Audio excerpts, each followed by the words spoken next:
Itaïo. Je me suis fait super mal à mon petit doigt. Je me suis coupé en essayant de changer une corde de guitare. Alors, je sais pas ce que j'ai, moi, chaque début d'année, je me fais mal quelque part. L'année dernière, c'était l'accident de moto, je m'étais cassé la jambe. C'est moins grave cette année quand même, mais décidément, la moto, cette année la guitare, attention, hein, moi et les loisirs, c'est dangereux, ça fait mal. Allez, on se concentre sur la vidéo. Konnichiwa à tous et bienvenue sur le Japon Fou, c'est David. J'attends une fois de plus vos questions avec le hashtag ma question Japon, vos questions sur le Japon. Vous pouvez me poser n'importe quelle question sur le thème que vous voulez ou sur mon expérience, sur ma vie au Japon et j'en sélectionnerai une pour une future vidéo. Cette fois-ci, j'ai sélectionné une question de Alan, merci Alan pour ta question, qui demande « Salut David, quel est ton travail au Japon ?» Alors, je parle souvent de l'un de mes boulots au Japon, mais pas forcément de tous, parce que j'ai plusieurs activités, plusieurs travails au Japon, certains que vous ne connaissez pas, donc vous allez apprendre des choses dans cette vidéo, je pense. Il y a des trucs assez originaux, je pense. Donc je vous en parle, je vous dévoile tout ça juste après le générique.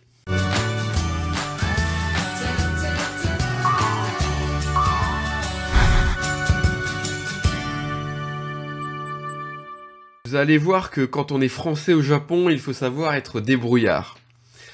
Déjà, sachez que je suis auto-entrepreneur, donc j'ai créé une petite entreprise qui ne connaît pas la crise, pas encore en tout cas, et qui est une entreprise individuelle. Donc ça s'appelle en japonais Kojin Jigyo. Et c'est tout simple, hein, je suis allé au bureau des taxes japonais, au Zeimusho, pour déclarer, pour m'inscrire, pour déclarer mon entreprise et mon activité. C'est pas très compliqué en soi. Et qu'est-ce que j'ai lancé donc? J'ai lancé une école de langue. C'est une école de langue. Ça, c'est ma première activité. C'est l'une de mes activités principales. Donc une école de langue dans laquelle je fais tout, hein. Je suis vraiment à mon compte. Je vais chercher les élèves, hein, je fais le marketing, je cherche les élèves, ensuite une fois que j'ai trouvé, je constitue les classes, c'est moi qui réfléchis au contenu des cours, qui prépare tout, et ensuite c'est moi qui enseigne. Alors qu'est-ce que j'enseigne? J'enseigne le français et l'anglais. Hein, j'enseigne les deux. Il y a un moment, j'avais davantage de cours d'anglais. Ensuite, c'était un petit peu du 50-50. Ces derniers temps, j'ai davantage de cours de français, mais ça varie d'une période à une autre. Donc j'enseigne l'anglais et le français dans des locaux que je loue, hein, en centre-ville à Shizuoka. Je loue des locaux et j'enseigne là-bas toutes les semaines, régulièrement. Si ça vous intéresse, je pourrais même faire une petite vidéo pour vous présenter mes locaux. Hein, si vous voulez voir un peu comment est mon école, mais je ne sais pas si ça vous intéresse, peut-être pas. Dites-le moi en commentaire si ça vous intéresse. Est-ce que vous voulez voir, est-ce que vous voulez que je fasse une petite vidéo vous présentant les locaux pour mon école? Dites-moi. J'avoue que j'ai toujours aimé enseigner les langues, parce que j'ai aussi aimé les apprendre moi quand j'étais étudiant, hein, notamment l'anglais et le japonais, mais c'est vrai que j'ai toujours aimé enseigner, et donc je suis très contente de pouvoir justement proposer aux japonais des cours de français et d'anglais, et c'est un peu dans le même sens que ce que je fais sur la chaîne YouTube avec les cours de japonais, puisque quelle que soit la langue, que ce soit le japonais, l'anglais ou le français, de toute façon le principe d'enseigner la langue, c'est le même principe, et j'aime ça.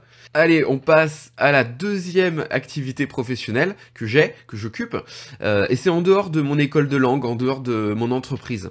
En fait, tous les vendredis, une fois par semaine, tous les vendredis, du matin jusqu'au soir, vraiment, je travaille pour une entreprise locale à Shizuoka qui a été créée il y a quelques années, c'était en 2017 il me semble, qui s'appelle CSA Travel. Travel en anglais c'est le voyage, donc c'est une entreprise qui essaie de promouvoir le tourisme à Shizuoka. Il faut savoir que peu de touristes viennent à Shizuoka. Peu de touristes, je veux dire, touristes internationaux, de touristes étrangers.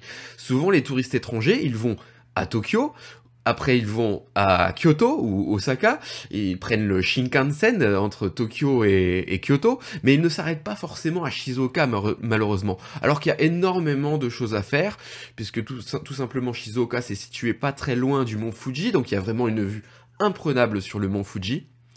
Il y a aussi le thé vert à Shizuoka qui est très très réputé, donc on peut visiter les champs de thé, hein, c'est vraiment génial. Il y a aussi de magnifiques temples, de magnifiques sanctuaires, énormément de choses à faire à Shizuoka. mais peu de touristes malheureusement. C'est pas très connu encore en tant que lieu touristique.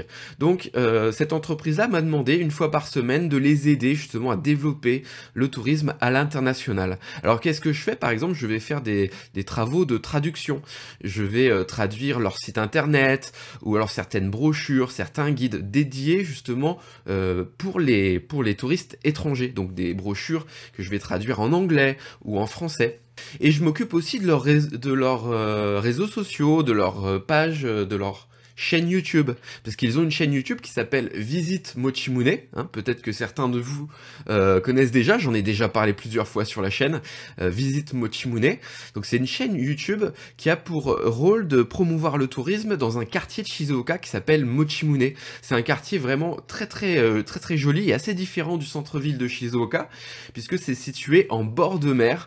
Il y a un petit port, donc c'est une zone portuaire, un petit port de pêche avec des bateaux de pêche, c'est vraiment magnifique, la plage, on peut s'y baigner.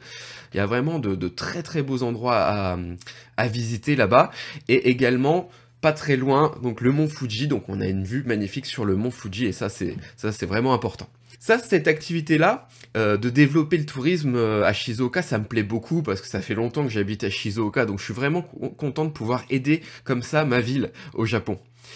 Et puis ça me permet d'avoir en plus de ça une source de revenus, on va dire, qui ne va pas changer d'un mois à l'autre, d'avoir une base de salaire, de revenus un peu plus stable, puisque effectivement avec l'école de langue, vu que je suis à mon compte, il y a de bons mois et puis il y a aussi de mauvais mois, hein, ça peut varier énormément d'un mois à l'autre, d'un moment de l'année à l'autre, et là ça me permet d'avoir un petit revenu en plus, un revenu un peu plus stable, voilà. Hein, ce qui me permet aussi de débloquer un peu plus de temps pour d'autres choses également. Mais attendez, c'est pas terminé, j'ai encore une autre activité professionnelle qui est là du coup beaucoup moins régulière que les deux autres activités. C'est quelque chose que je fais comme ça au coup par coup quand j'ai des offres. Eh bien c'est par exemple de participer à des publicités.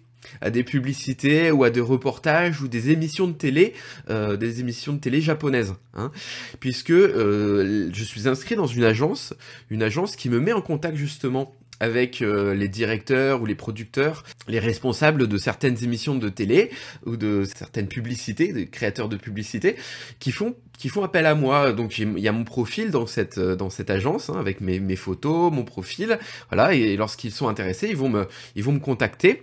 Alors des fois ils me contactent pour me dire bon, on te veut toi, des fois ils me contactent et me disent bon ben ils sont intéressés par toi mais ils sont pas encore sûrs, donc là je dois aller à un entretien, ou des fois ça peut être simplement une audition, donc des fois je vais à Tokyo, ou ça peut être sur Shizuoka, une audition à réaliser, et là je suis pas sûr du tout d'être pris, ça dépend. Mais j'ai déjà donc travaillé plusieurs fois dans des émissions de télé au Japon, pas mal de fois, mais c'est vraiment, comme je l'ai dit tout à l'heure, c'est du cas par cas, parce que c'est plus, voilà, c'est une émission ou deux émissions comme ça à un moment donné, et après je peux ne plus rien avoir pendant de longs mois. Donc par exemple l'année dernière, qu'est-ce que j'ai fait? J'ai fait une publicité pour Yamaha, puisque Yamaha c'est localisé à Hamamatsu, la ville de Hamamatsu, c'est dans la préfecture de Shizuoka. Ils avaient besoin d'un Français pour faire une publicité justement pour leur site internet. Donc j'ai fait réalisé une publicité pour Yamaha, que vous connaissez, hein, c'est une marque très connue, donc j'étais vraiment fier de le faire. Et puis j'ai eu d'autres publicités, j'ai eu aussi une publicité pour des cours d'anglais pour les enfants, hein.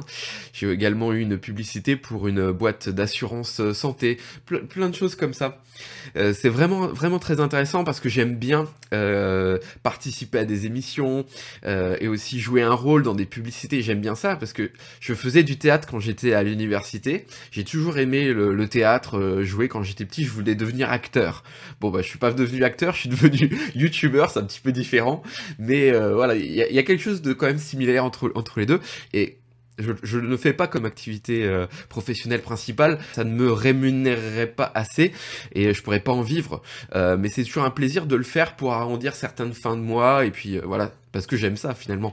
De toute façon, tous les métiers que j'ai évoqués dans cette vidéo, c'est vraiment des choses que j'aime faire. Il y a quelques années, quand j'étais salarié en entreprise, que j'étais salariman, je faisais énormément d'heures supplémentaires et ça me plaisait pas vraiment ce que je faisais. Alors que là maintenant, je suis vraiment content de ce que je fais, même si les fins de mois peuvent être, voilà, ça fluctue évidemment d'un mois sur l'autre, mais ça c'est on va dire un peu le revers de la médaille. Il faut savoir faire avec. Ah oui, avant de finir là-dessus. Il y a quelques années, j'ai participé, j'ai prêté ma voix, j'ai fait de la narration pour un animé qui s'appelle Magic Kaito. Je sais pas, peut-être que vous connaissez Magic Kaito, c'est un animé qui est dérivé de Détective Conan. Donc je pense que c'est assez connu, peut-être que certains d'entre vous en tout cas connaissent. Et donc il y a certains épisodes justement de l'animé qui se passaient en France. Donc il y avait un inspecteur de police qui parlait français. Donc j'ai joué son personnage et j'ai doublé sa voix pendant je sais plus 1 ou 2 épisodes. Et je suis allé à Tokyo pendant une journée pour enregistrer justement pour Magic Kaito. C'était vraiment très intéressant comme ça de prêter ma voix. C'est très différent des publicités aussi ou des reportages de ce que je peux faire d'habitude pour la télévision japonaise. Donc comme certains connaissent Magic Kaito, voilà, je vous le dis, j'ai participé. C'était vraiment bien. Pour conclure, il faut que je vous parle de cette chaîne YouTube. J'ai commencé en 2014, le Japon fou, en fin d'année, mais on va dire que j'ai été sérieux avec la chaîne, que j'ai commencé à poster des vidéos régulièrement en 2015. Donc le vrai début de la chaîne, c'était en 2015, donc ça fait déjà 3-4 ans. Et c'est hallucinant parce que maintenant, je vais attendre dans quelques jours, quelques semaines, je vais atteindre 50 000 abonnés. Alors je tiens à vous remercier vraiment tous, les 50 000 abonnés, les 50 000 personnes qui me suivent, c'est quand même assez hallucinant. J'arrive pas à concevoir encore exactement, parce que 50 000 ça me paraît énorme. Et je tiens à vous remercier, tous ceux qui regardent cette vidéo, qui regardent le Japon fou régulièrement. Merci de me dédier de votre temps. Parce que s'il n'y avait pas ça, eh bien moi, je ferais autre chose. Je ferais pas des vidéos sur YouTube. Je vais pas parler tout seul non plus. Même si ça peut m'arriver de parler tout seul. Mais bon, ça c'est un autre problème. En tout cas, merci de me suivre, de dédier de votre temps. Parce que quand j'y pense, il y a certaines vidéos aussi de la chaîne qui sont assez longues. Et certains vont regardent toutes les vidéos. Certains ne peuvent pas forcément regarder toutes les vidéos, mais c'est pas grave. Quand vous avez un peu de temps, vous regardez les vidéos que vous pouvez. Il y a des vidéos plus courtes aussi, comme celle-ci. Et en tout cas, merci. Arigatou gozaimasu. Sans vous, il n'y aurait pas cette chaîne. Et moi, alors je le considère pas vraiment comme un métier, mais c'est quand même une activité. Et j'aimerais pouvoir y dédier plus de temps. Je donne beaucoup de mon temps déjà pour la chaîne YouTube, mais j'aimerais bien vraiment passer l'étape supérieure en 2019. Vraiment vous proposer davantage de vidéos, être plus régulier. Mais pour ça, il faut franchement, je vous le dis en toute sincérité, il faut aussi qu'il y ait une source de revenus. C'est pas le but de gagner plein d'argent, le but c'est d'avoir une source de revenus qui me permet, eh bien, de consacrer davantage de temps à la chaîne, hein, et puis comme ça, j'aurais moins à travailler sur les autres activités, parce que, comme je vous l'ai dit, hein, je peux pas m'occuper de la chaîne à plein temps, je suis obligé de gagner ma vie au Japon, de faire mes différentes activités, et pourtant la chaîne c'est quelque chose qui me plaît. Alors peut-être qu'un jour, mais c'est pas le but à court terme, c'est pas possible je pense, mais peut-être qu'un jour je pourrais éventuellement vivre de la chaîne. Et je pense que c'est progressif, le but c'est de dédier davantage de temps, de m'y mettre encore plus à fond, de vous proposer encore plus de contenu intéressant, de choses que vous aimez, et puis on verra peut-être qu'un jour, grâce à la publicité, aussi aux dons de certains des abonnés d'entre vous, je vous remercie vraiment pour ceux qui font des dons sur Tipeee. Voilà, peut-être qu'un jour ça sera réalisable. En tout cas, je me prends pas la tête. Pour l'instant, je fais des vidéos parce que j'aime ça.